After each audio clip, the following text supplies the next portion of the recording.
மூலமந்திரம். அன்பே சிவம், அறிவே தெய்வம், மனமே குரு, குருவே சரணம், தன்னை அறியும் அறிவே பூரணம். மெய்யன்பர்களே, உங்கள் அனைவருக்கும் சித்தர் ஞான மார்க்கத்தின் சார்பாக வணக்கத்தையும் வாழ்த்துக்களையும் தெரிவித்துக் கொள்கிறேன். வாழ்க வளமுடன். இன்று சிறந்த பௌர்ணமி நன்னாள், சித்ரா பௌர்ணமி. இன்று உபதேசம் பெற்றவர்கள் எல்லாம் பாக்கியசாலிகளே. அதனால் காலையில் ஒரு உபதேச கிளாஸ் நடத்தினோம். அப்புறம் கொஞ்சம் நேரம் கேள்வி பதில் வச்சுக்கிட்டோம். இப்போ சந்தேகம், ஐயம் தெளிதல். சந்தேகம்தான் முக்கியம். ஆன்மீகத்தில் இந்த சந்தேகம் கேட்கலாமா, இது கேட்கலாமா, அது கேட்கலாமாங்கிறத நீங்கள் நினைக்க வேண்டாம். நான்லாம் அந்த மாதிரி கேட்டு தான் பயிற்சியில் 30 வருஷத்துக்கு முன்னாடி கேட்டு தான் வந்திருக்கிறேன். குருநாதர் கேட்க சொல்லுவார். கேள்வி கேட்குறவங்க மேலே தப்பு இல்லை, பதில் சொல்கிறவங்க மேலே தான் தப்பு. கேள்வி கேட்குறவங்க தெரியாதானே கேட்குறாங்க. அதை விளக்க வேண்டியது ஒரு ஆசிரியருடைய கடமை. அதனால் கேள்வி கேட்க வச்சு நீ பதில் கொடுனார் எனக்கு சொல்லிக் கொடுக்கும்போதே. நீ தியானத்தை மட்டும் சொல்லிக் கொடுத்துட்டு போனால் அவங்களுக்கு பித்து பிடிச்ச மாதிரி இருக்கும். அதனால் கடவுளெல்லாம், வெளியே இருக்கிற கடவுளெலாம் அவங்களுக்குள்ளே முதல்ல காமிச்சிட்டு அப்புறம் எல்லாம் சேர்க்கிறது விளக்கத்தை சொல்லு அப்படின்னு சொல்லுவார். அதனால் நீங்கள் பிறக்கும்போது வந்திருந்தீங்களா, எந்த பதிவுமே இல்லாத அப்பா அம்மா சொல்லிக் கொடுக்காத பசி எடுக்கிற நேரத்துக்கு ஊன்னு கத்தும். சோத்தை மட்டும் கொடுத்துட்டு ஒரு கூண்டுக்குள்ளே போட்டு வளர்த்தனா எத்தனை வருஷம் ஆனாலும் ஊமையாக தானே படுத்துருக்கோம். இந்த எம்ஜிஆர் படம் அடியும் பெண்ணு ஒரு படம் பார்த்துருப்பீங்களா சில பேர். அதில் எம்ஜிஆர் ஒரு எம்ஜிஆர், 2 எம்ஜிஆர், ஒரு எம்ஜிஆர் குளிக்கொண்டு போட்டு பூட்டிடுவாங்களே குழந்தையிலேயே. கடைசி வரைக்கும் ஊன்னு கத்திக்கிட்டே கிடக்கும். அப்போ என்ன அர்த்தம்? கத்துதுன்னா பதிவில்லை. அப்புறம் அந்த படத்து கதாநாயகி அந்த காமெடி ஆகிட்டு அதை கூட்டிகிட்டு போய் எல்லாம் மொழி பழக்கி விடுவாங்கல்ல. இப்போ பதிவில்லையே இல்லை. இப்போ செல்ஃபோன் வாங்கினீங்க 5000 ரூபாய்க்கு, 16 GB வாங்கிட்டீங்க பென்ட்ரைவர். அந்த 16 GB அப்படியே வச்சுருந்தா அப்படியே தான் இருக்கும். நீ நல்லா பதிவு பண்ணிட்ட. 2 எட்டில் வாங்கினேன். எத்தனாவது எட்டில் வாங்கினேன்? 2 எட்டில் 16 வாங்கிட்டேன். 2வது எட்டில் 16 வாங்கிட்டேன். +1 போனது 10 முடிஞ்சு 11 போனால் 2வது எட்டு நிறைவாயிடும். 16 முடிஞ்சிடும். 15 10 10 15 முடிஞ்சிடும். 10ஆவதில் 16ஆவதில் +1 போகிறேன். 12வது எட்டில் வாங்கிட்டேன். 5வது எட்டு வரைக்கும் ஆட்டம் போடுறேன். 5வது எட்டில் மறுபடியும் பார்த்தா ஜெகநாத் ரொம்ப கோச்சப்படுறான்.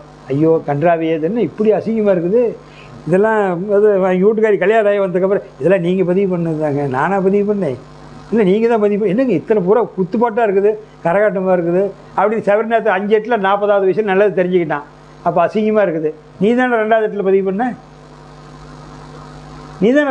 பதிவு பண்ண. அப்புறம் சபரிநாத் கேட்குறாரு, ஏங்க இந்த மாதிரி கெட்ட பதிவு இருக்குதுங்க, என்னமோ காசியில் போய் குளித்தா அந்த எல்லாம் கழுவிட்டு போயிருங்கிறாங்களே, போகுமான்னு போய் கேட்டால் குளிச்சா போயிருமா? காசியிலே குளித்தாலும் வாசியை நீ பிடிச்சாலும் நான் சொல்லிக் கொடுத்த தவத்தை பண்ணாலும் போகாது. மாற்றிக்கணும், பதிவை மாற்றணும். பக்கத்து வீட்டுக்காரன் 60ஆம் நம்பர் ஓடுது, பாவை 80, கூடை 80, 80க்கு 50 ஓடுது. சும்மா வேட்டி பார்த்தா கண்ணாடிமாக இருக்குது, நம்மளுக்கு பொருள் கூட இருக்குது. நீ 20ஆம் நம்பர் நூல் ஓட்டிக்கிட்டு இருக்கிற. 20ஆம் நம்பர் நூல் போய் 40ஆம் நம்பர் ஆகுமா? அடி கிரிவலை அர்த்தநாரீஸ்வரர் மலை 100 ஐட்டம் வந்தாலும் 20 40 ஆகாத ஐயா. அர்த்தநாரீஸ்வரர் மலையை 108 முறை நீ கிரிவலை வந்தீனாலும் 80ஆம் நம்பர் பீஸ் மாதிரி 40ஆம் நம்பர் பீஸ் ஆகுமா? ஆகுங்களா? சுத்துட்ட. அதனால தான் ஆகுங்கிறதுனால தான் நான் சொல்கிறேன் பாருங்க, கடன் தீர்க்கறதுக்கு ஒரு கோயில் இருக்குது. நீ எவ்வளோ வேணாலும் கடை வாங்கிக்க, வேலைக்கு போக வேண்டாம். நோய் தீர்க்கறதுக்கு ஒரு கோயில் இருக்குது, எவ்வளோ வேணாலும் நோய் பட்டிக்கு ஆஸ்பத்திரிக்கு போக வேண்டாம். படிக்கிறதுக்கு ஒரு நோய் இருக்குது, எவ்வளோ நாள் கோயிலுக்கு போய் பள்ளிக்கூடம் போக வேண்டாம். ஏன் 2 லட்சம் கொடுத்து சேர்த்துற எல்கேஜிக்கு ஆச்சா? நோய் தீர்க்கிறது கோயில், படிக்கிறது கோயில், கடன் தீர்க்கிறது கோயில். கல்யாணம் ஆவலியாக போயிட்டு வா, அடுத்த வாரம் எவ்வளோச்சு பொண்ணு கொடுத்துருவான் ஏமாந்துருந்தா. அப்போ கல்யாணம் ஆகிறது கோயில் இருக்குது. இதுக்கு மேலே வேலை எதுக்கு தேடுற? இதுக்கு பிள்ளையை படிக்க வைக்கணும். +2 படிக்க வச்சுட்டு 2 கோடி ரூபா கொடுத்து நீ காலேஜ் தேர்ந்த கார்மேகம் எல்லாமே கோயில் இருக்குது. அது ஒரு ஒன்று கூடி வாழ்கிறதுக்காக பல பேர் பல பக்கம் இருக்கிறோம். இப்போ இந்த கோயிலில் திருவிழா போட்டிருந்தா என்ன 4 பேர் 4 பக்கம் 8 பட்டியில் இருக்கிற ஒன்று கூடுவான்ல. திருவிழானா பண்டிகை. அது ஏன் பெரியவங்க ஏற்படுத்தினாங்கன்னா, பண்டிகை அப்படிங்கிற விஷயத்தை பண்ட மாற்று முறை பண்டிகை. 2000 வருஷத்துக்கு முன்னாடி ராந்தல் விளக்கு இருந்தால் பணக்காரன், ராந்தல் விளக்கு இருந்தால் பணக்காரன். 4 முளை வேட்டி கட்டி 2 முளை துண்டு போட்டிருந்தா பணக்காரன். வருஷம் முழுவதும் கோமணமே கட்டியிருந்தானா சாவலும் கோமணத்துலேயே பிறந்து கோமணத்துலேயே போனான்னா அவன் ஏழை. நான் சொல்கிறது 18ஆம் நூற்றாண்டில். 19ஆம் நூற்றாண்டில் வேட்டி கட்டவே மனுஷனுக்கு வந்தது. ஆச்சா, அவ்வளோ வறுமையில் வாடி வந்தோம். அப்படி அவர் வறுமையில் வாடி வந்தோம். ஆகையினால எல்லாமே நம்மளுடைய பதிவு தானாலேயோ வேறு ஒன்றும் கிடையாது. அப்போ நாம் பதிவை கொடுத்துட்டு நம்ம ஒன்று கூடி வாழ்கிறதுக்காக மக்கள் ஏற்படுத்தின கட்டமைப்பு. 4 திசையில் 4 பக்கம் வாழ்கிறோம். அதனால் வந்து இந்த கோயில் நடிவர நம்மளை நெறிவெறிப்படுத்துறதுக்காக பாவ புண்ணியம் அங்கே போகிறதுனா இத்தனை விஷயம் எதுக்கு? அப்புறம் ஏன் போகணும்? இன்றைக்கி கிட்னிக்கு போகிறான், ஆட்டுக்கு போகிறான், லஞ்சுக்கு போகிறான், எத்தனை ஆஸ்திரிக்கு போகிறாங்க, எத்தனை லட்சம் செலவு பண்ணுறாங்க சொல்லு. நம்ம வந்து அறிவு அறிஞ்சிக்கணும். அறிவை அறியாமல் இருக்கிறவங்களை பற்றி நம்ம கவலை இல்லை. நாம் அறிவு அறிகிற இடத்துக்கு வந்துக்கிட்டோம். நீங்கள் அறிவில் தெளிஞ்சிக்கணும். வாழ்க வளமுடன். இப்போ உங்களுக்கு ஏதாவது சந்தேகம் இருந்தால் கேளுங்க, ஒவ்வொருத்தராக கேளுங்க. ஆளுக்கு 1-2 கேள்வி கேளுங்க. ஐயா, சந்தேகம் இருந்தால் கேளுங்க, கேட்டு தெளிவுபட்டுட்டு போங்க.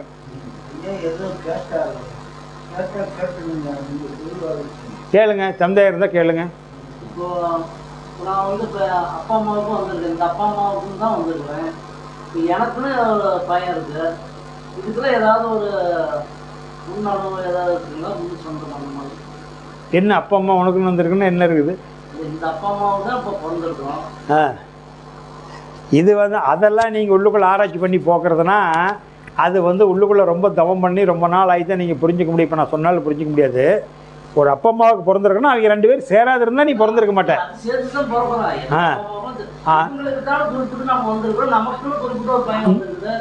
அது அது அவங்களுக்கு பதிவுக்கு தக்கவாறு வரும். இப்போ நான் அந்த நூல் சொன்னேன் பார்த்தீங்களா, அந்த நூல் அவங்க என்ன ஒரு குழந்தை உற்பத்தி ஆகிறதுனா அந்த குழந்தை நல்லா இருக்கிறதும் பிடிக்கிறதுக்கும் அவங்க என்ன முன்னோர்கள் பாவ புண்ணியம் செஞ்சு வச்சுருந்தாங்களோ அந்த பாவ புண்ணியத்துக்கு தகுந்த மாதிரி உங்கள் நினப்பு தூண்டும். குழந்தை பிறக்கிறது அப்படி தான் பிறக்கும். அவங்க வந்து என்ன மாதிரி பாவ புண்ணியம் பண்ணியிருக்கிறாங்களோ அந்த பாவ புண்ணியத்துக்கு தகுந்த மாதிரி தான் நம்ம வாரிசு வரும். நமக்கு அதுக்கு தகுந்த மாதிரி தான் வாரிசு வரும். அந்த வாரிசு நம்ம தான் செய்யும். நீங்கள் இல்லை, நீங்கள் அதை நல்லா புரிஞ்சுக்கணும். நீங்கள் உங்கள் பேர் என்ன? செல்வம் வந்து செல்வம் கிடையாது, எந்த இடத்துலையும் செல்வம் கிடையாது. காலையில் சவர்ணத்தையே விளக்கிட்டேன். இந்த உடம்பை காட்டி கொடுக்கறதுக்கு செல்வம் நல்லா புரிஞ்சுங்க. இந்த உடம்பு காட்டி கொடுக்கறதுக்கு 10 பேர் இருந்தால் அடையாளம் கண்டுபிடிக்கிறதுக்கு செல்வம் உதவுது. அப்போ செல்வம் வந்து மெய்யல், அது பொய். ஆச்சா, இந்த உடம்பு அம்மானுடைய விந்து, சுக்கிலம், சுரோனிதம். சுரோனிதங்கிறது அம்மாளுடைய சக்தி, சுக்கிலங்கிறது அப்பாவுடைய சக்தி.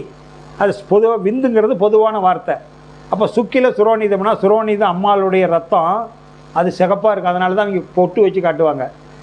ஆம்பளை இதை வந்து சுரோனிதம், சுக்கிலம் அது வெள்ளையாக இருக்கும், விண்ணினுடைய நிறம். அதனால் அவங்க ரத்தம் இது வெண்மை. அதனால தான் சிகப்பு இந்து மதத்தில் பெண்ணுக்கு பொட்டும் ஆணுக்கு இது வச்சு காட்டினா இந்த உயிர் சக்திக்கு தான், உயிர் சக்தி அடையாளமாக வச்சு காட்டுறோம். இந்த 2 சேராத இருக்கிற வரைக்கும் பிரச்சனை இல்லை. இந்த 2 சேர்ற போது உள்ள உயிர் உற்பத்தி ஆகும். அப்போ அந்த சேர்ற போது கணவன் மனைவி சேர்ற போது நீ என்ன மனநிலையில் இருந்தியோ நீட்டாக நல்லா தெய்வ பக்தியாக இருந்து குளிச்சுக்கிட்டு, காலையில் ஒருக்கா குளிச்சுட்டு வேலைக்கு போனால் சாயந்தரம் ஒருக்கா வந்து குளிச்சுட்டு தெய்வ பக்தியாக இருந்து ஒவ்வொரு நாளுமே முதல்வர் அன்னைக்கு கோயிலுக்கு போயிட்டு வரதெல்லாம் இல்லை, ஒவ்வொரு நாளுமே வீட்டில் சாமி வழிபாடு பண்ணிவிட்டு செஞ்சுட்டு அந்த இன்றைக்கி அந்த மாதிரி இருக்கிறாங்க. நான் பேர் சொல்லலை, ஜாதி சொல்ல மாட்டேன். அந்த மாதிரி இருக்கிற படிப்படியாக வாழையடி வாழையாக நல்ல குறந்த பழக்கம் அறிவாளியான குறந்தையே பிறக்கும். எந்த விதமான எண்ணம் இல்லாத. நீ நல்லா சாயந்தரம் வரைக்கும் வேலை செய்கிற, வேலை செஞ்சுவிட்டு நல்லா போகிற. என்ன வேணும் இன்றைக்கி, என்ன ஸ்பெஷலு? ஐயா இன்றைக்கி முட்டை பரோட்டா இருக்குதுங்க, புதுசாக 2 காடை வந்துருக்குதுங்க, சரி 2 போடு. 2 பேர் ஒன்று சேர்ந்துக்கிறாங்க, 2 பொக்கு வாங்கிட்டு வந்துடுறாங்க, என்னமோ சொல்கிறாங்களே, நல்லா ஃபுல்லாக அடிச்சுட்டு போயிடலாம். சும்மா தடுமாறிக்கிட்டு போகுது. அங்கே வீட்டுக்கு போகிறான், அடி எங்கடி இருக்கிற, வாடி வந்து செத்தியா படுடி, முடிஞ்சு போச்சு. குழந்தை எப்படி பிறக்கும்? அந்த குழந்தை எப்படி பிறக்கும்? அந்த விதை அப்போ இறங்கின விதையில் குழந்தை என்ன இருக்கும்? பக்கத்து வீட்டுக்காரர் ஒருத்தர் இருக்கிறான், சாயந்தரம் வரான், நீட்டாக குளிச்சுக்கிறான். சிலதெல்லாம் சொல்லக்கூடாது, ஏன் ஓப்பனாக சொல்லணும்னா இதுதான் ஆன்மீகம். இதை விட்டுவிட்டு நீங்கள் தப்பு விதையை போட்டுட்டு அப்புறம் நீ அலைஞ்சி என்ன பண்ணுறது கோயிலுக்கு? அப்புறம் பக்கத்து வீட்டுக்காரர் இருக்கிறான், நல்ல பவியமாக அவங்க வளர்த்திருக்காங்க அப்பா அம்மா, நான் ஜாதி சொல்லலை. பவியம் பையன் வந்தோடனே ரெகுலராக வேலைக்கு போகிறான், போகும்போது குளிச்சுக்கிறான், சாயந்தரம் வந்தோடனே கையால் மூஞ்சி கழுவிட்டு நல்லா குளிச்சுக்கிட்டு அவங்கள சொல்லி கொடுத்துருக்காங்க பெரியவங்க. வீட்டில் போய் காமாட்சி அம்மா விளக்கு ஏதோ ஒரு விளக்கு போட்டு சாமி கும்பிட்டு கணவன் மனைவி 2 பேரும் கும்பிட்றாங்க. இந்த ஆசை இயல்பாக வர்த்தஞ்சி கும்பிட்டு குலதெய்வத்தை நினச்சிட்டு படுக்கிறாங்க. குழந்தை தங்க மாதிரி பிறக்குது. இந்த பையன் 3 வயசில் வரை இத்தனை திருக்குறள் சொல்லுது. மூதேவி 2 பேர் ஒன்றா தானே கல்யாணம் பண்ணீங்க. அவளுக்கு பிறந்ததுக்கு வேறு, இந்த மூதாய்க்கு பிறந்திருக்கு வேறு. இது எப்படி பிறஞ்சது? நல்லா ஒரு புல் அடிச்சுட்டு 2 கவுதாரி தின்னுவிட்டு ஆப்பாயில் ஆம்பலாட் 2 தின்னுவிட்டு அந்த வேகத்தில் வந்து நீ விதை போட்டிருக்கிற. அந்த விதையில் பிறந்தது அப்படி தான் இருக்கும். எல்லாம் இறங்கி இருக்குமில்ல. இது கோயிலில் சொல்லி தர மாட்டாங்க. கோயிலில் சொல்கிறாங்களா? அது செல்வம் அம்பாளுக்கு ஒரு அர்ச்சனை பண்ணிட்டு போ, செல்வம் உனக்கு திஷ்டி இருக்குது அர்ச்சனை பண்ணிட்டு போ. நீ எங்கே பண்ணுற அர்ச்சனை உங்கள் பையன் எங்கே மாறிடுவான். நான் சொல்கிறது விளங்குதுங்களா? அப்போ நர்சரிக்கு போனீங்க, நர்சரிக்கு போயிட்டு வந்துட்டீங்க 4 பேரும். அவர் கண்ணன், செல்வம், சபரிநாத், சேகர், ஆச்சா எல்லாம் போயிட்டாங்க. முத்து முருகானதெல்லாம் ஒரு டூர் போயிட்டீங்க. ஒவ்வொருத்தரும் ஒரு செடி வாங்கிட்டு வந்துட்டீங்க. நல்லா பார்த்தா தலன்னு இருக்குது. செடி பார்த்தா அழகாக இருக்குது. எந்த செடி என்ன சாதி என்ன குளம் என்ன கோத்திரம் என்ன எதுவுமே கேட்கல. வாங்கிட்டு வந்து வச்சுட்டீங்க. முத்து முருகானந்த வீட்டில் பூரா ஆப்பிளாக கொட்டுது. சபரிநாத் போய் பார்க்குறான், அண்ணா எல்லாம் ஒட்டுக்கத்தானே செடி வாங்கிட்டு இருந்தான், இன்னும் உங்கள் செடி பூரா ஆப்பிளாக கொட்டுது. ஆமாம் உங்கள் வீட்டில், என் வீட்டில் பூரா அரளியாக கொட்டுதுண்ணா. நீ அரளி செடி வாங்கிட்டு வந்துட்ட, சரி என்னென்ன பண்ணலாது. அப்போ முத்து முருகானந்தருக்கு புரியல. அங்கே ஒரு சாமியார் இருக்கிறாருங்கிறாங்க ரிஷிகேஷில். அவர்கிட்ட போய் மரத்தை வச்சுட்டு ஒன்றும் பண்ண முடியாது, அவர்கிட்ட போய் மந்திரிச்சு ஏதாவது எந்த தாயத்து வாங்கிட்டு வந்து கட்டு பார்க்கலாங்கிறாரு. போய் சாமியார்கிட்ட நீ ரிஷிகேஷில் போய் வாங்கிட்டு வந்து கட்டி ஆச்சா எல்லா காவேரியிலும் குடிச்சிட்டு எல்லா நதியில் பூச்சிட்டு வந்துட்டு தீர்த்தத்தை கொண்டாந்து தெளிச்சு கங்கை தீர்த்தத்தை தெளிச்சிட்டின்னா அரளி ஆப்பிளாக மாறிடுமா? மாறிடுமா? அதான் சொல்லுவாங்களே அந்த காலத்தில், மந்திரத்தில் மாங்காய் முளைக்காதல்ல. மந்திரத்தில் மாங்காய் போட முடியுமாங்கிறல்ல, போட முடியாது. நான் சொல்கிறது விளங்குதுங்களா இல்லையா? அப்போ இது என்ன பண்ணணும்? வெறுத்து பிரயோசனம் இல்லை. அந்த மரம் இனிமேல் காஞ்சி இத்து அழுகி பிறந்தனி ஹேண்டிகேப்டாக பிறந்துருச்சு. ஹேண்டிகேப்டு பிறக்கூடாது, பிறந்துருச்சு. அதுக்கு என்ன பண்ண முடியும்? கணவன் மனைவி கரெக்டாக போகும்போது அது இயல்பாக ஆயத்தில் ஒருத்தருக்கு தான் அந்த மாதிரி மிஸ்டேக்காக எல்லாத்துக்காவது. இதில் மூச்சு ஓடிக்கிட்டு இருந்ததுன்னா இங்கே இதில் ஓடி அவளுக்கு அதில் ஓடிச்சுன்னா பெண்ணுக்கு இந்த பக்கம் ஆணுக்கு இந்த பக்கம் ஓடிட்டு இருக்கும்போது நெருங்கினா அது ஆண் குழந்தையே பிறக்கும். ஆணுக்கு இந்த பக்கம் பெண்ணுக்கு இந்த பக்கம் ஓடும்போது பிறந்ததுன்னா அது பெண் குழந்தையே பிறக்கும்.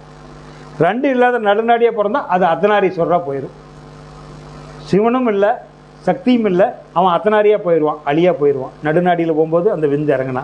இதெல்லாம் திருமந்திரத்தில் இருக்குது பார்த்துட்டு. அப்போ என்னென்னா, ஆனால் இயல்பாக நடக்காத நம்ம பார்த்து செய்கிறதில்ல. இது மட்டுமே ஓடிக்கிட்டு இருந்தால் அது ஆணாக தான் பிறக்கும். எத்தனை குழந்தை பிறந்தாலும் கடவுளே மாற்றி விட்றான் ஆணு பெண்ணு. இதெல்லாம் இயற்கையாக நடக்குது. சில பேர் அந்த மாதிரி இல்லாதவங்க வேணும்னு இதில் பரவலிச்சே பெற்றுக்குவாங்க. அதெல்லாம் தேவரகசியம் சொல்லக்கூடாது, ஆனால் சொல்கிறேன். அப்போ அந்த மாதிரி வந்துருச்சு. இந்த இதில் ஓடும்போது ஆண் பிறக்கும், இது ஓடும்போது பெண்ணு பிறக்கும், நேரம் வரும்போது அழியாக பிறக்கும். ஆணும் பெண்ணும் இல்லாத இந்த 3ம் இல்லாத வித்தியாசமே ஹேண்டிகேப்டாக போயிடும் மாற்றுத்திறனாளியாக. அது சரியாக மலம் போகாத கர்ப்பமானதில் கர்ப்பமாயிடுது. இதுலேயே ஆகிடுது. கர்ப்பமானதுக்கு ஒரு செல்லியாக மலம் கழிக்காத கொஞ்சம் சலுப்பாக படுத்துக்கிறது, மலம் கழிக்கிறது, நிறுத்தி வச்சுக்கிறது மலத்தை. சாப்பாடு நிறைய திங்கிறது, அடைச்சிக்கும். அப்போ குழந்தை தலவசாக வளராது, கை கால நீட்ட முடியாது, கர்ப்பப்பை எரிக்கும், அடைச்சிக்குதில்ல, அது ஹேண்டிகேப்டாக போயிடும். மலமும் அடைச்சிக்குது, சலமும் அடைச்சிக்குது, கண்ணு குருடாக போயிடும். இதெல்லாம் மனிதனுடைய மிஸ்டேக் தானே ஒழிய கடவுள் படைக்கிறதும் இல்லை, ஆண்டவன் படைக்கிறதும் இல்லை, குருமார்கள் படைக்கிறதும் இல்லை. கணவன் மனைவி நெருங்குற போது எப்படி உற்பத்தி ஆகுதோ அதுதான் இருக்கும். ஆனால் அது எல்லாத்துக்கும் அப்படி வர எப்படி எல்லாம் அப்படி வந்து உலகம் தாங்குமா? இயல்பாக எல்லாமே திருநங்கையாக பிறக்கிறாங்களா? எல்லாமே ஹேண்டிகேப்டாக பிறக்கிறாங்களா? ஏன் பிறக்குதுன்னா 4 தலைமுறை 5 தலைமுறை ஆராய்ச்சி பண்ணி பார்க்கணும். செல்வம் நீ நம்ம ஊரில் பார்ப்பேன். இப்போ நான் எப்படி இவனுக்கு இந்த மாதிரி பையனா, அப்போ தண்ணியான தண்ணி போட்டுட்டுருக்கிறான், இவனுக்கு இந்த மாதிரி பையனானா, தங்கமான பையன் வச்சுருக்கிறானே, கோடியே பையன் மாதிரி இருக்கிறானே, படிச்சுட்டு போய் வெளிநாட்டுன்னு நினைப்பேன், இவனுக்கு இந்த மாதிரி பையனானா. 2-3 தலைமுறை நீ பின்னோக்கி பார்த்தீங்கன்னா அவங்க தாத்தாலாம் ரொம்ப கௌரவமாக ஞானமாக வளர்ந்துருப்பாங்க, வாழ்க்கையில் ரொம்ப அடிபட்டு வந்திருப்பாங்க. இதே கெட்ட பழக்கம் தறி போட்டு பழகிட்டார், அவ்வளோதான். அப்படியே வேறு ஒன்றும் இல்லை. குடியாரனுக்கு அப்படி பையனாமைங்க. சில பேர் நல்லா இருப்பான், கெட்ட பழக்கம் கூட இருக்காது, பையன் அந்தூர்னே போயிடும். இவனுக்கு இந்த மாதிரி பையனானு சொல்லுவீங்க. அவங்க அப்போ பார்த்தாலும் எல்லாம் போகிற ஓராமணத்தை உலையில் போட்டு கொள்ளை அடித்து வாழ்ந்து பணம் சேர்த்து வச்சுட்டு போயிருப்பான். அப்போ அழிக்கிறதுக்கு ஒரு ஆள் வேணுமில்ல. காரணமில்லாத காரியம் இல்லையா? அதான் மரத்தை சொல்லிட்டு ஈஸியாக புரியறதுக்காக. காரணமில்லாத காரியம் இருக்காது. நீங்கள் எப்படி வேணாலும் கணக்கு போடுப்பா. உலகம் ஏன் சிக்குண்டு போகுதுன்னா, சாதாரண கிளர்க்கு அட்மினிஸ்ட்ரேட்டிவில், இந்த கவர்மெண்ட்டினுடைய அட்மினிஸ்ட்ரேட்டிவில் முதல் நிர்வாகத்தில் ஃபஸ்ட்டு அப்ளிகேஷன் அட்மினிஸ்ட்ரேட்டிவில் முதல் நிர்வாகம் விஓ. முதல் நிர்வாகம். கிராம நிர்வாகி தானே முதல் நிர்வாகம். ஹையஸ்ட் நிர்வாகம் தலைமைச் செயலாளர். தலைமைச் செயலாளர்னா தமிழ்நாடு சீஃப் மினிஸ்டரே அவர் தான் கிட்டத்தட்ட. இப்போ அவர் தானே சீஃப் மினிஸ்டர். இப்போ சீஃப் மினிஸ்டர் இல்லையில்ல, இப்போ கவர்மெண்ட் ஆட்சி தான் நடக்குது. அத்தனை கலெக்டருக்கு அவர் தான் ஆர்டர் போட முடியும்.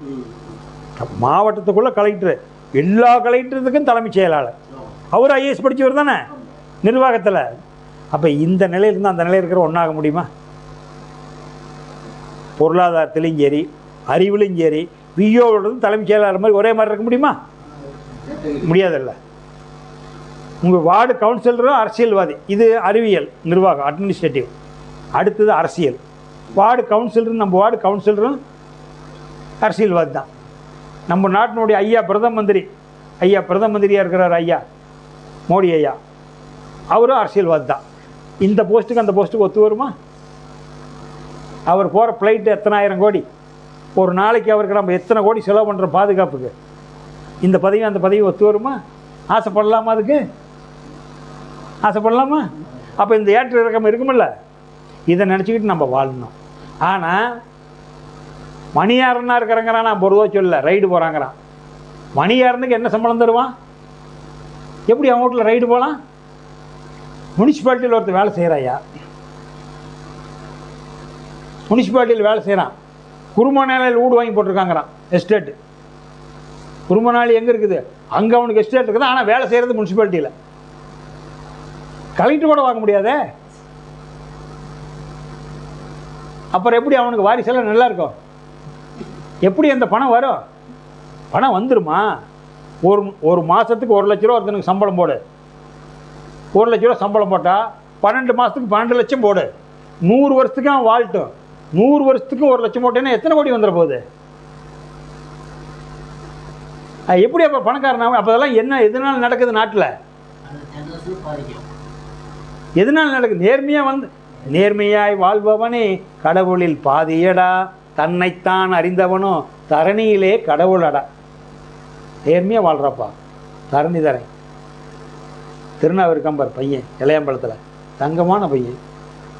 வீடுண்டு குடும்பம் தரிப்பற்ற வீடு குடும்பம் வாழலாம். வாழ்ந்தால் அவன் நாட்டில் வாழணுங்கிறான். வரவெல்லாம் சொல்கிறான். வாழ்ந்தால் அவன் மாதிரி வரணும்.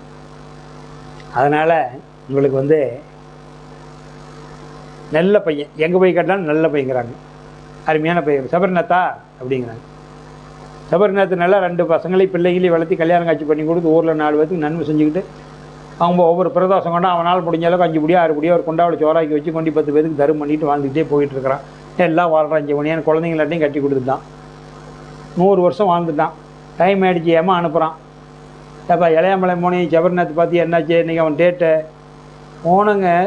எங்கே போனாலும் அவனை கொண்டாடிட்டு இருக்கிறாங்க ஊருக்குள்ளெல்லாம். சபரிநாத் தங்கமான பையங்கிறாங்க. எனக்கு மனசு பாசக்கயிறு போட மனசு வர மாட்டேங்குது அப்படிங்கிறான். ஏமங்கிறேன், ஏண்டா நான் உன்னை வேலைக்காரனாக வச்சா நீ அனுப்பிச்சோன்னா நீ அவன் டேட்டு நீ அவனுக்கு பாசக்கயிறு போடாத வந்துட்ட.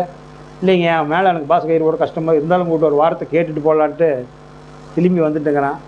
எத்தனை பேர்த்துக்கிட்ட? ஒரு 10-15 பேர்த்து கேட்டேன். ஏங்க இங்கே சபரிநாத் இருக்கிறார். ஆமாம், அது பேர் அந்த 4வது வீதியில் 3வது. நல்ல பையனை, அவனை பற்றி ஏன் கேட்குறீங்க? இல்லை எங்கள் எஜமான் கேட்டு சொன்னார். அப்புறம் அவர் எப்படிங்க? நல்ல பையங்க, தங்கமான பையன், அவன் இருக்கிற இடம் தெரியல, மனைவியும் நல்லா வச்சுருக்கிறான். அப்புறம் மனைவி இப்போ எடுத்து கேட்குறாரு, ஏமா இந்த சபரிநாத் கூட இத்தனை வருஷமாக பொழைச்சிருக்கிறீ? ஆமாங்க 4 8 பொழைச்சிட்டேன். எப்படி ஆள்? நல்ல கணவருங்க. என்ன புண்ணியம் பண்ணுன்னா, எங்கள் அப்பா அம்மா என்ன புண்ணியம் பண்ணாங்களா தெரியலைங்க, எனக்கு இந்த மாதிரி புருஷன் கிடச்சிருக்காருங்க. தங்கமான புருஷன், அருமையான புருஷன், நல்லா இருக்கிறாருங்க. நல்லா கண்காலாங்க. நான் வேலைக்கு போகிறேன்னா கூட வேண்டாங்கிறாரு. எல்லா சவரையும் நான் பண்ணித்தரேன், நீயே வெளியே போகிறேங்கிறாரு. நீ அருமையே வளர்த்துனாருங்க, நல்லா இருக்கிறேங்க. எனக்கு அடுத்த பிறவியில் இந்த மாதிரி ஒரு கணவர் வேணுங்க அப்படின்னு கொண்டாட்டின்னு சொல்கிறான். ரொம்ப யமதர்மங்கிட்ட சொல்கிறான். எல்லாமே இப்படி சொல்கிறாங்க. அவனை யாருமே தப்பே சொல்ல மாட்டேங்கிறாங்களே. 10 பக்கம் விசாரிச்சு நல்ல சரி விட்டு அவன் இடத்துக்கு போகாது, நீ அவன் வீட்டுக்கு இனிமேல் போகாது சபரிநாத்துக்கு. அவன் எப்போ வர ஆசைப்பட்றானா வந்துட்டு போகிறான். சபரிநாத் பார்க்குறான், கொண்டாடிக்கிட்டே நான் உன்னை கல்யாணம் பண்ணதுக்கு நல்லா வச்சுருந்துட்டேன், 2 பசங்க பிள்ளைங்களும் கல்யாணம் பண்ணிட்டேன். அதனால் எனக்கு இனிமேல் அனைவன் 1 மாதம் 2 மாதம் தான் இருக்கிற மாதிரி தெரியுதும்மா. நீ முன்ன போனால் நான் உன்னை பார்த்துக்கிறேன், நான் முன்ன போனால் நீ பார்த்துக்கிறேன், நல்லா இருக்கு, நான் ஆண்டவர் நினச்சி படுத்துக்கிறேன், என்னை எங்கேயும் தொந்தரவு பண்ணாதீங்க மனைவிட்டு சொல்லியிருக்காரு. இவரே நினச்சி படுத்துக்கிறாரு, போயிடுறாரு. இவர்கிட்ட ஏமா வரமாட்டான். அதான் ஏமா வந்துட்டு போயிட்டானே. அதனால தான் நேர்மையாய் வாழ்பவனே கடவுளில் பாதியடா, தன்னைத்தான் அறிந்தவனோ தரணியிலே கடவுளடா. தரணியிலே கடவுளானா வள்ளலார் இருக்கும்போது எத்தனை மகாராஜா இருந்திருப்பான், எத்தனை செல்வந்தர் இருந்திருப்பான். அப்போ மன்னராட்சி தான், மக்களாட்சி இல்லை. எத்தனை மகாராஜா இருந்திருப்பான், எத்தனை செல்வந்தர் இருந்திருப்பான். ஆனால் இன்றைக்கி நம்ம அவன் நினைக்கிறோமா வள்ளலார் நினைக்கிறோமா? வள்ளலார் தான் நினைக்கிறேன். விவேகானந்தர் ராமகிருஷ்ணன் இருக்கும்போது எத்தனை செல்வந்தர் இருப்பான். இப்போ சொல்கிறீங்களா, நான் பேர் சொல்ல மாட்டேன், உலக பணக்காரே, இந்திய பணக்காரே, தமிழ்நாடு பணக்கார, இந்த கட்சிக்காரன் சொல்கிறீங்களா, தமிழ்நாட்டிலேயே அவங்க குடும்பம் எட்டாவது பணக்காரராக இருந்தாலும் 7வது பணக்காரராக இருந்தாலும் சாவரவனுக்கு சாவர உன்னை நினைக்கிறாங்களா? உன்னை யார் நினைக்கிறா? இப்போ யார் நினைக்கிறா? ராமகிருஷ்ணன் நினைக்கிறான், விவேகானந்தர் நினைக்கிறீங்க. இப்போ வேறு யார் நினைக்கிறீங்க? இந்த அரசியல்வாதி படம் 6 வீட்லேயாவது இருக்குமா? ஆனால் விவேகானந்தர் படம் எல்லா வீட்லையும் இருக்குது. சாப்பாட்டுக்கு படிச்சுட்டு சாப்பாட்டுக்கு அவ்வளோதான். அதுதான் சொல்கிறேன்னே. அது அந்த நிலைக்கு வரும்போது எப்படி பணக்காரன் ஆக முடியாதான் சொல்லிட்டேன். மாதம் 1 லட்சமே கிடைச்சா கூட, மாதம் 1 லட்சம் 12 வருஷம் 12 வருஷம்னா 100 வருஷத்துக்கு எவ்வளோ வந்துட போகுது? 100 வருஷத்துக்கு 100 12 மாதம் 12 லட்சம் பெருக்கல் 100 வருஷத்துக்கு போடு, எத்தனை வந்துட போகுது சொல்கிறேன். பின்ன ஆனால் 1000 கோடி 5000 கோடி 10,000 கோடிங்கிறானே. இவனுக்கு தேவை 1 கோடி தான். ஐயா, இவனுக்கு தேவை 1 கோடி தான். நீ அதனால் பிறக்கும்போது நிர்வாணமாக வந்த, நிர்வாணமாக போகிற, போத்துறதுக்கு 1 கோடி. உனக்கு எதுக்கு? உனக்கு தெருக்கோடி இருக்குதுல்ல, உனக்கு பூர்வீக தெருக்கோடி. இங்கே 1 கோடி தான் வேணும். ஏன் ஆசைப்படுற? ஆசைப்பட்டால் அக்குறமும் தான் வரும். காமராஜர் ஆன்மீக கேள்வியை, நல்ல கேள்வியை கேளுங்க. சாதாரணமான கேள்வி கேட்காதீங்க. இதெல்லாம் இந்த அரசியல் நியாயத்தை இங்கே பேசாதீங்க. ஆன்மீகத்தை பற்றி கேளுங்க, மகான்களை பற்றி கேளுங்க. காமராஜர் மாலை யாருக்கு மேலே பிறக்க போகிறது இல்லைங்க. ஒருத்தர் பிறந்தா ஒருத்தர் தான் பிறப்பாங்க. அந்த ஒருத்தருக்கு மேலே எதுவும் பிறக்க மாட்டாங்க. இதெல்லாம் நீங்கள் கேட்குறது ரொம்ப சாதாரணமான கேள்வி. விதையை பற்றி சொல்லிட்டேன், அதுலேயே புரிஞ்சுக்கலாம். நான் தான் சொல்கிறேன்னே, பணம் சம்பாதிக்கிறது ஈஸி அறிவாளிக்கு, நல்லவனாக வாழ்கிறது கஷ்டம். உலகத்திலேயே செல்வந்தராகிறது ரொம்ப ஈஸி. செல்வம் ஈஸியாக பணக்காரனாகிடலாம். பணக்காரனாகிறதுக்கு ஒன்றும் ரொம்ப கஷ்டப்பட வேண்டியதில்லை. எதுக்கு போய் கஷ்டப்படுற? கொஞ்சம் அறிவு பயன்படுத்தி நேர்மையாக வாழ்ந்தால் 10 தறி போடுற, அடுத்து அவனே நல்லா ஓட்டுறான் பிடிக்கிறான். இந்தாப்பா இன்னும் 10 தறி காசு தரேன், 20 தறி போட்டு ஓட்டுமா. அப்புறம் 20 தறி நல்லா இருக்குது, இன்னும் 50 தறியாக போட பார்ப்பான். நீ நல்லா இருக்கிற, நல்லா செய்கிற, ஈஸியாக பணக்காரன் ஆயிடறான். நல்லவனாக வாழணும். பெத்த தாய்க்கு துரோகம் பண்ணக்கூடாது, ஆனால் கொண்டு விடக்கூடாது. 4 பையன் பிறந்திருக்கிறானே, நான் தான் ஜோறு பண்ணுவான், அவன் பையன் இல்லையான்னு தள்ளி விடக்கூடாது. 4 பையன் பிறந்தான்னு 40 பையன் பிறந்தான்னு. ஒரு பையன் பிறக்கிறதுக்கு ஒரு தாய் தகப்பன் தேவையில்லையா? அப்பாங்கிற அம்மாங்கிற பாசம் இருந்தால் போடுறான், போராட்டி போகிறான். உனக்கு ஒரு அம்மாவால் வந்திருக்கிற, இதை நீ பாகம் பிரிக்கிறது. அப்போ ஒரு பையனுக்கு கை வெட்டி கொடுத்துடலாமா அம்மாளுத? ஒரு பையனுக்கு காலை வெட்டி கொடுத்துடலாமா? அப்போ நீ தப்பிச்சுக்கிட்டு போகிறதுக்கு உண்டான வழி. 4 பேர் பிறந்திருக்காங்க, இது சாதாரண சொல்ல. ஒரு 4 பேர் பிறந்தானையா, 40 பேர் பிறந்தானையா. அம்மா நீ எங்கேயும் போகாதம்மா, ஆயுள் காலம் வரைக்கும் நான் போடுறேம்மா. ஏமா நீ அண்ணனை சிரமப்படுத்துகிற, ஏமா தம்பி சிரமப்படுத்துகிற, அது என்னம்மா கணக்கு? அங்கே போடுறேன். சும்மா இருக்காது, நோண்டுவாங்க பொம்பளைங்க. ஏங்க நீங்கள் ஒருத்தர் தான் இருந்தீங்களா, ஏங்க தம்பி போடக்கூடாதா? தம்பி போடக்கூடாது, அண்ணன் போடக்கூடாதுன்னு கேட்குறது உனக்கு யோகியது இல்லை. உனக்கு என்ன யோகியது இருக்குது? நீங்கள் ஒப்பமோடு போட்டதை குறைச்சிட்டுனா, உங்கள் அம்மோடு போட்ட வந்த கை வச்சா தான் நீ கேட்கணும். உனக்கு எதாவது உங்கள் ஒப்பம்மா சொத்து எழுதி கொடுத்துருந்தால், உங்கள் ஒப்பம்மா சொத்து உனக்கு எதாவது எழுதி கொடுத்துருந்தா அதை கை வச்சா கேளு. உன்னோட சொத்தில் பிடிங்கி கொடுத்தா கேளு. உனக்கு என்ன வேணும் நான் செஞ்சு தரேன். உன்னை பராமரிக்க வேண்டியது என் கடமை. உன் கை பிடிக்கிறது. நான் இங்கே என்னோட பிறந்தது செய்கிறது கேட்குறதுக்கு அது உனக்கு சட்டம் கிடையாது. உன்னை நல்லார வச்சுருக்கிறது தான் உரிமையோடைய. எங்கள் அப்பா அம்மாவுக்கு 4 பேர்த்து வீட்டுக்கு தள்ளி விடுங்கிறது ஆயுள் காலம் வரைக்கும் நான் வச்சுருப்பேன். அதுதான் என்னுடைய கணக்கு. சொல்லிட்டு அவள் எதுக்கு கேட்குறா? எதுக்கும் கேட்க மாட்டேன். நாம் வாழஞ்சீராக வாழ்ந்தால் யாரும் கேட்குறதுக்கு இல்லை. இவன் முந்தாணி கீழே பிடிச்சிக்கிட்டே குடிக்கிட்டே வருது. சரி சொல்ல, நீ சொல்கிறது கேட்டுக்கிறதாங்க. சரி சொல்லு அண்ணா, அம்மா எங்கள் வீட்டுக்காரி சொல்ல மாட்டான், நானே போட்டுக்கிட்டு இருக்கிறேம்மா 4 மாதமா, நீ அண்ணன் வீட்டுக்கு போயிருமா. என் முகத்தை பார்த்து சொல்கிறா. இல்லைம்மா நீங்கள் போயிருமா. ஏன்டா வீட்டுக்காரியை சொன்னால? இல்லைம்மா நீ அண்ணன் வீட்டுக்கு போயிருமா, நானே 2 மாதமாக போட்டுக்கிட்டு இருக்கிறேம்மா. இப்படி தானே சொல்லுவாங்க. என்ன வைராக்கி வேணும், வைராக்கி வேணும். பெருமைக்காக சொல்கிறதில்ல, பெருமைக்காக சொல்கிறதில்லை. வேழ்ந்து என் குருநார் சொல்லுவார், விளக்கினேன் விளங்கியே, விளக்கினேன் விளங்கியேன்னார். அதனால் 3 பேர் தான் அண்ணன் தம்பி. இங்கேயே தான் இருந்தது. சாவளம் இங்கேயே தான் இருந்தது, அந்த ரூம்லேயே தான் இருந்தது. இங்கே தான் படுத்துருந்தது. சாவளம் 3 பேர் தான் அண்ணன் தம்பி. இங்கே தான் இருந்தது. போய் காலையில் பார்க்க வந்துடும், போய் பார்க்க வந்துடும். சாயந்தரம் இருக்குது, இங்கே தான் இருந்தது. அதனால் அப்பா இருக்கிறப்ப மடி மேலே தலையை வச்சு படுத்துக்கிட்டே இருந்தார். எங்கள் அப்பா இந்த இடத்துல தலையை வச்சு படுத்துக்கிட்டே இருந்தார். எங்கள் அம்மா அந்த ரூமில் படுத்துருந்தார். இறக்கும்போது கிட்ட இருந்தான். அதெல்லாம் இருந்துட்டு போகுது, சொந்த நாயை வேண்டாம். ஐயா தாய் தந்தருக்கு செய்ய வேண்டிய கடமை செய்யணும், மனைவி செய்ய வேண்டிய கடமை செய்யணும், பிள்ளைகள் செய்ய வேண்டிய கடமை செய்யணும். யாரும் நம்மளை கேட்க மாட்டாங்க, அதெல்லாம் கேட்க மாட்டாங்க. ஒருத்தர்கிட்ட கை மாற்று வாங்கிட்டு கடன் வாங்கிட்டு மனைவி வீட்டில் மாமச்சன்கிட்ட கடன் வாங்கிட்டு மாமனார் வீட்டு கடன் வாங்கினா அவன் நமக்கு ஐடியா சொல்லத்தான் செய்வான். அவன் சொல்கிறபடி கேட்டுத்தான் ஆகணும். நம்மளுடைய ஆண்மைத்தன்மை என்னைக்கு இழக்கிறோமோ அப்போ நம்ம வந்து அவங்க சொல்கிறபடி கேட்டுத்தான் ஆகணும். அதனால் ஏன் மகா ஆண்னு சொல்கிறான்? வென்று வரணும். மகா ஆணுன்னு என்ன? 4 பேர்த்த எடுத்து கொலை பண்ணுறதா? அதான் ஆண் மகன் கிடையாது. ஆண் மகன் என்ன? வாழ்க்கையில் வென்று வரணும். அதுதான் மகா ஆண். ஞானிகளையே மகா ஆண்கிறான். எல்லாத்துலேயும் வென்று வருவாங்க. நல்லா வென்று வரணும். உயிர்கள் வாழ்த்து. எல்லா உயிர்களும் இன்புற்று வாழ்க, கொல்லா விரதம் குவளையமெல்லாம் ஓங்குக, நல்லோர் நினைவு நாடெங்கும் பரவுக, வள்ளல் மலரடி வாழ்க வாழ்கவே.